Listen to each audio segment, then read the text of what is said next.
Hopped off the train at LAX with a dream and a cardigan.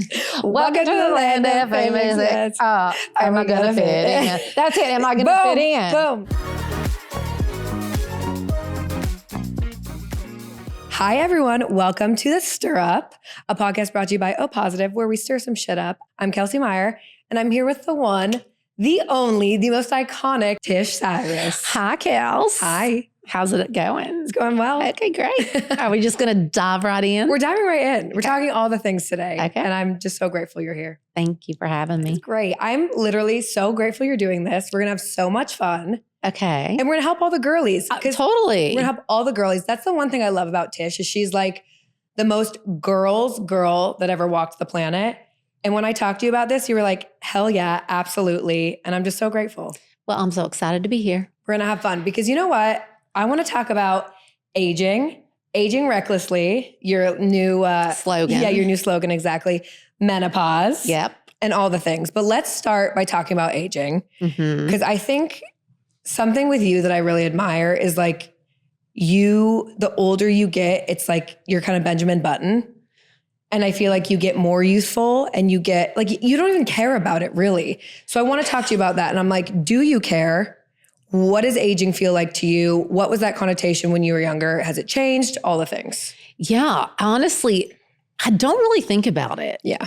It really isn't something that has bothered me yet, which is kind of crazy because I think a lot of my friends, like it really bothers. Really? And for me, I don't know why it hasn't hit yet. You know, like, first of all, people, I threw my back out like 3 or 4 days ago. She's just leaning on a pillow. That's why I'm on a pillow. So talk about aging. Although that's kind of been a problem for me for a long time. So and you're still here. Like it doesn't stop you, you know? Yes. And that's what I love too. Yeah. It's like, you're still like, no, I'm still here. Also, just to put a pin in that real quickly, we will circle back because the way you threw it out is actually very funny.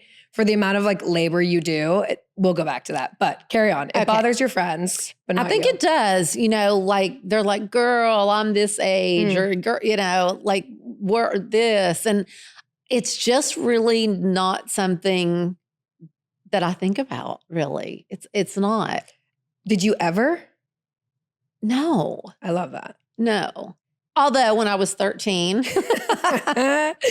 I'm not even kidding. It was my first time to go to therapy. Yep. When I turned 13, Wow. I remember freaking out to my mom. And did Mammy put you in therapy? Yes. Okay. Mammy was ahead of the game. Okay. And literally I was so afraid of getting old when I turned 13. No way. Yes, that mom took me to therapy. And what'd you talk about? I don't even remember, but it was the first time I ever went to therapy. And I only went once, so I guess it worked. Clearly. Okay, well, Mammy's also iconic. And I feel like a lot of how you see the world comes from her. Totally. Did she care about aging? I don't think she did until like her last 5 years. Okay. It was really then. She literally went back to school to be a preschool teacher at age 65. I love her. I'm so sad I didn't get to meet her. And didn't tell a soul. We kept wondering where she was during the day. And I was like thinking like she had something bad wrong. Like she was going to chemo or something. Truly. I was like thinking where is this woman? Yeah. And then she finally told me and said, I knew you wouldn't let me. If I told you, I know y'all would freak out. Stop. 65. She went back and got a degree to be a preschool teacher. What an icon. Totally. I mean, such a good just role model to have growing up. And I feel like with the girls too, and we can't forget the 2 boys, which we love, but also like being such a mother of strong women, I'm sure that they keep you feeling young. They do. Yeah. They are. All 3 of them are super strong personalities. Yeah, they are. They're all 3 just strong girls. Yeah. Did they like do anything or say anything to like help keep you young, you feel like? Or is it just kind of... No, I don't think. I mean, I think just, you know, the life that we've led in some ways has probably kept me feeling young. You know, like I've always toured with Miley or been on sets and kind of lived, you know, kind of a abnormal life in a lot of ways that most people don't experience. And I think that's also just kept me so busy. Yeah. That maybe I haven't had time to stop and think about aging. Yeah. But so far, like, you know, I've been really blessed in that, you know, I've felt really good. And I haven't really had a reason to sit and really think about it or like ruminate on it or worry about it. Yeah. It's just amazing because you would really think the opposite, I think, or a lot of people would, looking at you in your life and being so in Hollywood and, you know, just kind of how women, especially in Hollywood, have a timestamp. Totally. It's like, okay, you hit a certain age and it's like, you're out, you're old, you're bye, like thrown away. So true. I think if I would have been like somebody that would have been in front of the camera or somebody that was really trying to like be an actress or be in the business, that maybe that would have affected me in a different way. But because I was more behind the camera and behind the scenes and just really there for the girls. Yeah. I think it's probably why it didn't affect me as much. I love it. And you're just so light, like genuinely you're so light, which kind of leads to you made a joke on Sorry We're Cyrus saying that you were aging recklessly. Yes. And I'm obsessed with it. And I want you to talk a little bit about it because I think it's just a funny thing. And like I said, like you're light, like it is light. It's humorous and it's not like nothing's that serious. And I think that's kind of what you meant by it. That's exactly what I meant by it. I'm always like, when someone's like upset about something or whatever, I'm always like, really? Like in 5 years from now, are you ever going to think about this again? Like this is like so nothing. And I've kind of always been like that. I just kind of let things roll off and keep it moving, which isn't, I mean, I don't know if it's always the best thing, but for me, I think I really don't let things upset me a lot. It's yeah. I love that. Yeah. Okay, tell us what a day in the life of aging recklessly for Tish looks like. Well, it used to be, a little different than it is now. Okay. But, like I get up, I have been very open about that I've gone through a period of the last 7 months of having a lot of anxiety, which I've never had before. Yeah. And so usually I would get up and work out. And I haven't been working out as much, but I've been walking, trying to get in 10,000 steps a day. Crushing it. Which is, I think really good for your mind. And, most of the times I definitely have something going on, usually with Molly. She's a busy gal. And so, anything that she's doing, I'm always on set with her or traveling, So the thing I think for me that's been really good too is it's always different. Like things don't stay the same. Things change so much. And like everything we do is just so different that I'm never kind of stuck in a rut of doing the same thing over and over and over. Totally. But I also think too, and like, I'm so grateful that I get to spend so much time with you. And I watch how you stack your schedule where if you have a day where it's nothing, you're like, let's do something. Absolutely. And I think that's so important for people to hear because it's like, you have to make these things happen for yourself in order, if you know that you're an anxious person, you're in an anxious rut, you like are going to sit and just like fester. Like you got to do something to get yourself out of that. Yeah, that is definitely something that I've actually made myself do as much as you want to like isolate and just like crawl up in bed and be an anxious mess. Yep. Instead, I just really chose to do Truly Tish and be, so present during the podcast and do things like we're doing today so that, you don't sit and let your mind, play tricks with you and, sit and ruminate on things. So that's been like a big lesson that I've learned this year. Yeah. And because I never really had to worry about it because I've always been so busy. So I just, I definitely think keeping yourself busy as you age is so important. I really love really that. important. Yeah. I like that a lot. What are some other pressures you feel like as a woman and you can talk in the industry or outside of it, just like the main pressures that you feel? I mean, I don't know. I'm just one of those people that I don't listen to the outside world a lot. And I don't know. I don't really feel pressure to be any certain way. Yeah. And I honestly never have. And I never really think about things like that. It was that one therapy session when you were 13. Maybe just so. I mean, Mamie took me and it just like worked. Thank you, Mamie. But I mean, I think there is pressure, especially now with social media, to look a certain way, to dress a certain way, to live to like a certain standard, and which I absolutely despise, because I see how it affects the younger generation so much. Yeah.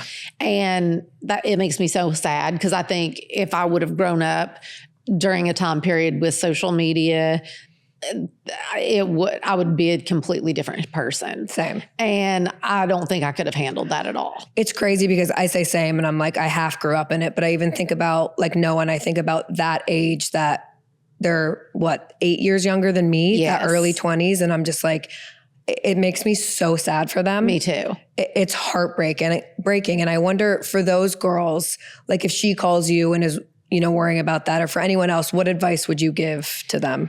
For myself, even over the last 7 months, I have really stayed off social media. Yeah. I have like just very much, because even just looking at it and like just seeing people like, I don't know, everything just seems so fake on social media.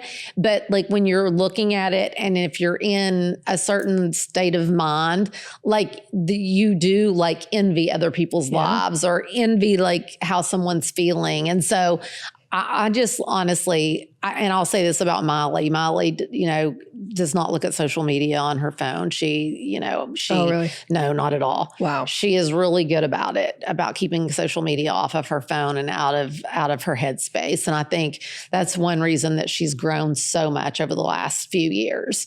And so I've been that way over the last 6 or 7 months, just really not looking at social media and comparing my life and what I'm going through and dealing with to where other people are in their lives. I love that. I think it clouds you. It totally does. And I mean, you want to talk about like looks, you want to talk about any of this stuff. It's just like all that stuff adds to you and your energy and just sucks you down. It really does. I love that. We need to all take a page from Miley's book. I feel like if she says something, she does it.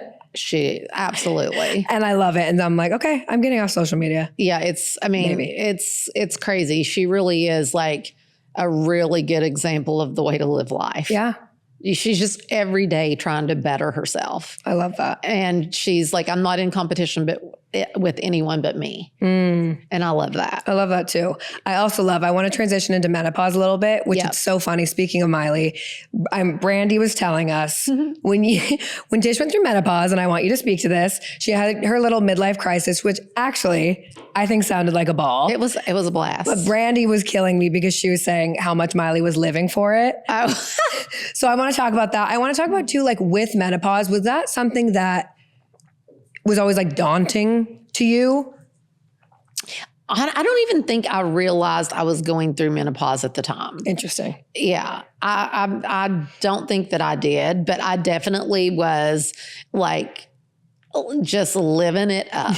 Like living your best life. We were, like she said, I was like always like a big SUV girl. I got the Mercedes 500 SL and we were talking about having hair extensions down to your butt, tanning. Like I was just like, I look back at that time and I was like, what was I thinking? But honestly, it was fun. And I didn't go through menopause exactly the way other people have gone through menopause, with the hot flashes and all of the things. Mine was more just, I think, a little bit of a midlife crisis. Yeah. More than anything. And you felt it like in your brain? I did feel it in my brain. Yeah. I'm like, it's crazy. Like even I know nothing about it. And I think it's like so nuts that we don't get that education, which is thank you, O Positiv. Something amazing that they're doing with which is education for women, because I'm like, I don't know, besides hot flashes, which like, that's not the only thing that happens. No, I have friends that like really mentally have gone through it during that time period. And for me, I wonder, and I don't really know, I keep asking, like, is this I call this my anxiety era. Does it have something to do with my hormones? And so, but every doctor has kind of said, well, you know, you're this age and it's like, you're not supposed to have very many hormones at this age. And so I'm just like, okay, like, I don't know. It's hard though. It's very dismissive. And you and I have talked about this a lot, because something that I deal with is PMDD, which is like that week before my period. I straight up feel like I'm bipolar, and I'm going like, it's kind of like a mood disorder really. And like every doctor's like, here's an antidepressant, here's this, here's that, you're crazy, you're this, you're that. And I remember the first time I was talking to you about this and you were sharing with me that, you know, Miley's gone through similar things, and like you've had other friends go through similar things or have that. I was like, oh wow, I feel so much more seen. Yeah. And I hear that a lot. Yeah. It's so hard though. And that's why like I want to talk about menopause today too, because I know like with my grandma, my mom had told me a story that when she went through menopause, she like almost checked herself into a hospital because she thought she was like losing her mind. Like it was so dark and so deep and so heavy. And I'm like, why aren't we talking about this? I know. Why aren't more people like and women sharing their stories? I think that's the pros and cons of social media, right? Is that I actually am seeing more and more people open up about menopause, especially like I love Naomi Watts. I think she's so cool. And she has something called Stripes and it's all about menopause. I love it. And I think it's cool to see people like her, you know, being so open about it. So I guess that's like, if there's anything great that comes from social media, it's that I do think that women are starting to be more open about things like menopause, because used to no one wanted to talk about it, because if you talked about menopause, you were old. Right. You know? But again, it's back to like, why is that bad? Yeah. It's crazy. It's nuts. So yeah, I think that people are really starting to open up about it, which is such a great thing. I love that. I want to go back to the midlife crisis briefly. Okay. I'm like, if you could give your midlife crisis a theme song. Oh, I already know. See, she knows. Okay, tell us. She's my cherry pie. Why?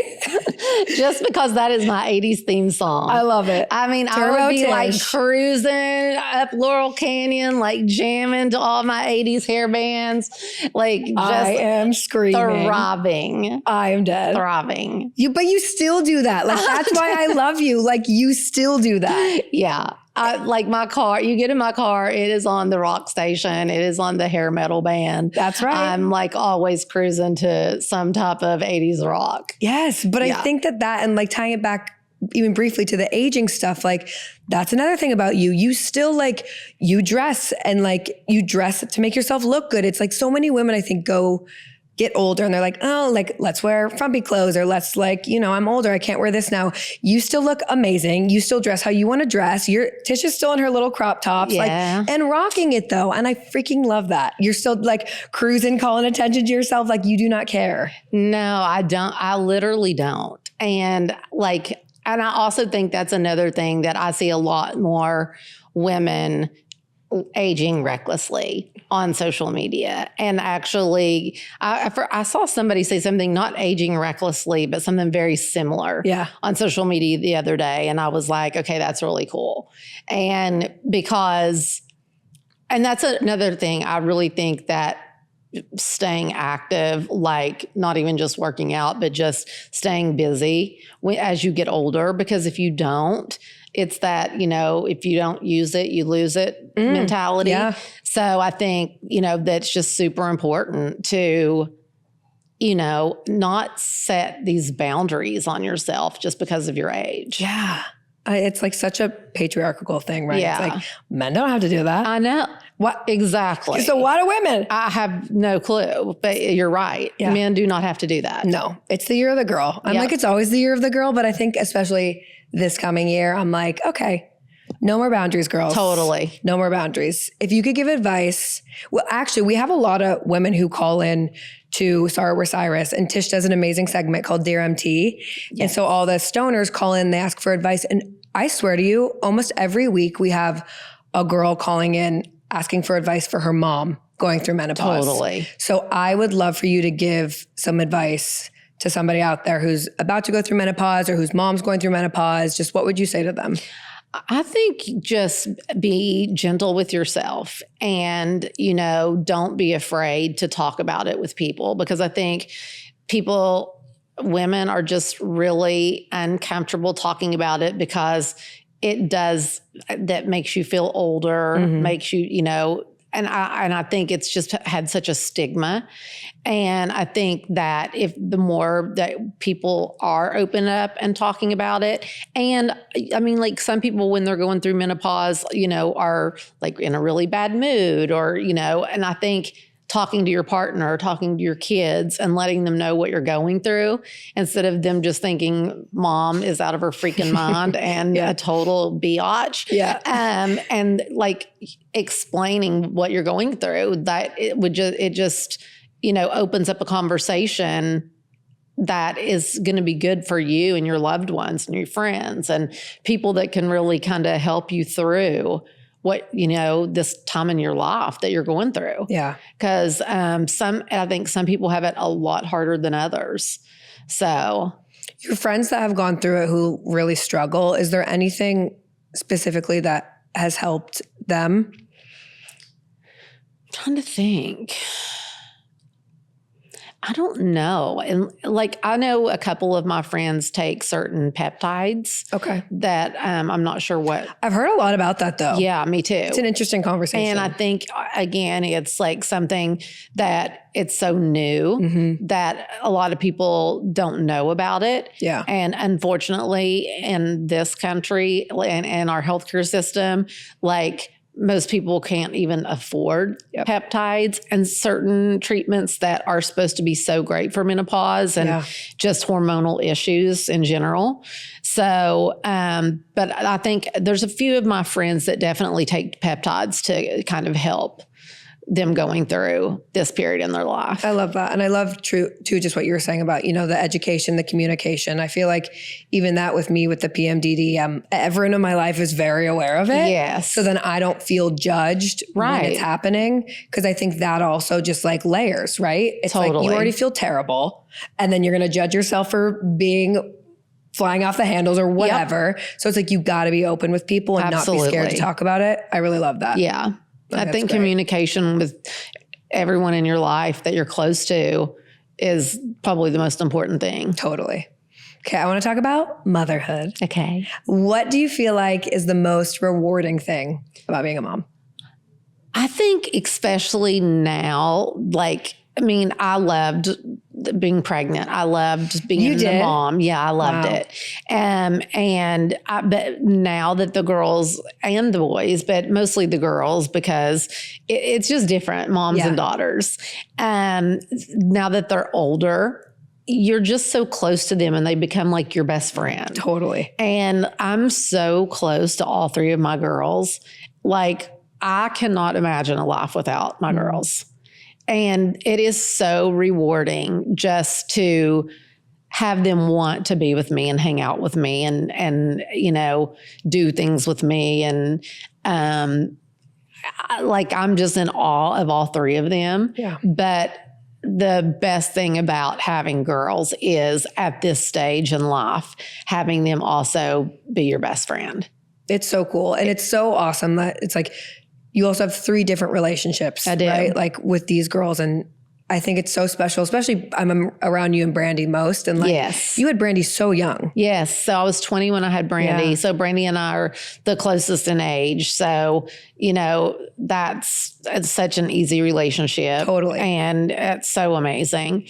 And then with Molly, because her being in the business so young, she didn't have a lot of girlfriends at all. And so she was just with me every single solitary day of her life, on sets. And she's just worked so much of her young life, teenage life, adult life. And so I've been with her so much. And so we're so close.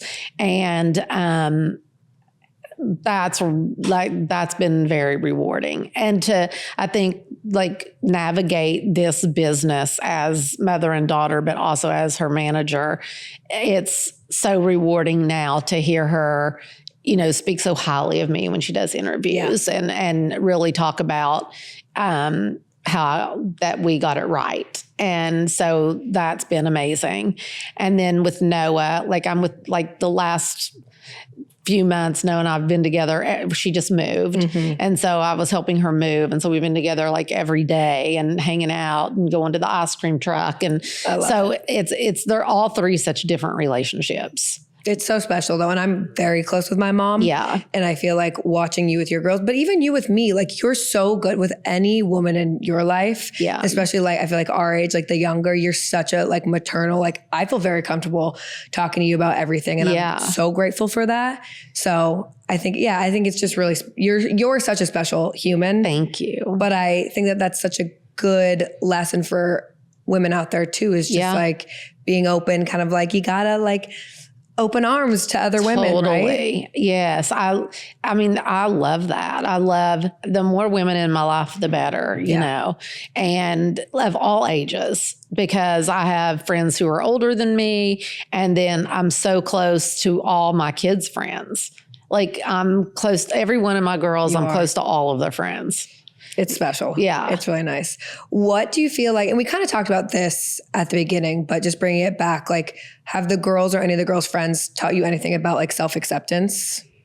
I think probably mostly Molly. I mean, all my girls really are so confident, way more confident. They really are. Yeah, more confident than I've ever been.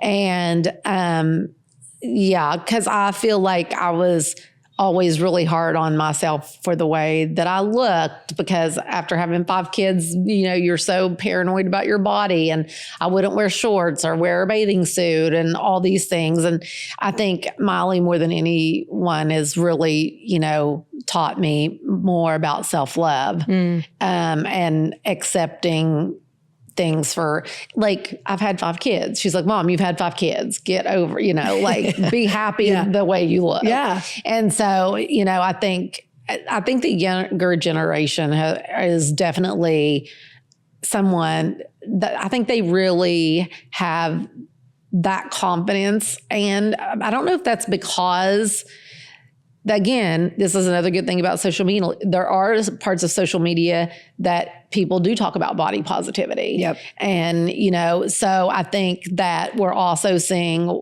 girls see that every different type of body is beautiful. You know, even though social media can be hard and you compare yourself to other people, I do think that one of the lessons that you can learn through social media and from certain people on social media, it is so awesome to see these girls that are just really out there preaching positivity about every body type. Totally. And every body type being beautiful. Totally. And wearing what you want and wearing what makes you feel good. And, like, you know, it all ties together. I think confidence is a funny thing, because when we're younger, it's, at least for me, I was like, I didn't care about anything. And then the older you get, the more programmed you get and all the things. But again, even, like, being around you and Brandy so much, and, like, for me, having such a mom who's such an important part of my life, and she's so confident, I'm like, okay, we can all help each other build. And I just think that it's key. Yes, it is key. It really is. Like you said, like, women standing up for women and being there for other women is so important. So important. Well, I love you. I love you. This was so much fun. I want you to give one other, like, if you could give any advice to all the girly pops listening, and guys, I'm not just girls, but everyone listening, just a piece of advice for aging recklessly, aging how you want, stop thinking about it, being confident. What would that be? I think it's just like, don't sweat the small stuff. You know, just like, don't take life so seriously. And, you know, I think live your life for who you are and who you want to be, and stop listening to the noise in the outside world or other people telling you who you need to be. I mean, I think that's one of the biggest things for me, is I've always just kind of done my own thing and just, I don't know. I truly have been authentically who I am and and whether there's a lot of people that like it and there's a lot of people that don't, and that's okay. But I think authenticity is everything. How do you be okay with people that don't like it though? It's so hard. You know what? Somebody was telling me something the other day that was online about me, and I was like, honest, I can tell you, I do not Google myself ever at all. Because I do not want the noise. And people will text me and say, "Oh my gosh, I saw this. I'm so sorry." And I'm like, if you wouldn't have just texted me that, I wouldn't have even known, so it's just like kind of shutting that out. Yeah. And just staying true to who you actually are and want to be and be okay with that. I love it. Yeah. And I want to wrap on this too, because we are coming out of our anxiety era. We are coming out of our anxiety era. Bye, anxiety era. See ya. And I like when you sing. So can we give us, what's your theme song for post-anxiety era? Oh, let me think about that. I was going to start singing Party in the USA. But thank you. Because I love that. Hopped off the train at LAX with a dream and a cardigan. Welcome to the land of famous. Am I going to fit in? That's it. Am I going to fit in? Boom. Yes. You fit in wherever. Or authentically yourself. How about nobody's perfect? We did that on the pod. I know. That one's just the greatest. Too. I mean, really though, bangers, but also some good lyrics. Bangers was everything. And bangers, yes. I mean, bangers, that record is still like the best. If I'm not playing 80s rock, I love the bangers. But I'm saying like the Hannah Montana bops were bangers. They were total bangers. Like nobody's perfect. Okay, so post-anxiety era, welcome, or Party in the USA. Yeah. Nobody's perfect. Seriously. I love it. I love it too. I love it. I love you. Thank you. You are so welcome. This was so much fun. And you guys, we just stirred it up. We stirred some shit up. Thank you for being here, Tish. You are the best. And where can people find you? And do a little plug for the pod. Yes, you can find me on Instagram at Tish Cyrus Purcell. Wait, I forget our email. Our email is sorrywe'recyrus@gmail.com. That's our email. So that is for our podcast, Sorry We're Cyrus. And I do a segment on YouTube called Truly Tish, and cannot do it without you guys. And you guys sending in all your questions that you know that I love for the Spill the Tea. We love your all's questions. I personally love when you all send videos. So please send videos. And again, relationship questions. Yes. Any questions. We can't do any of this without you guys. And I love you all. And thank you so much for all your support. Again, it is sorrywe'recyrus@gmail.com. Boom. You're the best. I love you. Thank you. I'm KELSEY Mariel. So make sure to follow me and O Positiv on all the places. That's right. Okay. Bye. Thank you. Bye.